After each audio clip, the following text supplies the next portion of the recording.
मङ्गलं भगवान् शम्भुः मङ्गलं वृषभध्वजः मङ्गलं पार्वतीनाथो मङ्गलायतनोहरः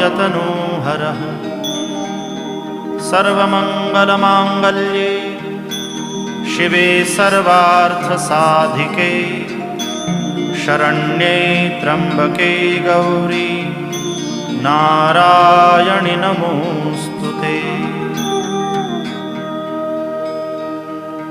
अथ मन्त्रपुष्पाञ्जलिः। ॐ जग्नेन जग्नमयजन्त देवास्तानि धर्माणि प्रथमान्यासन् तेहनाकं महिमानः सचन्त यत्र पूर्वे साध्याः सन्ति देवा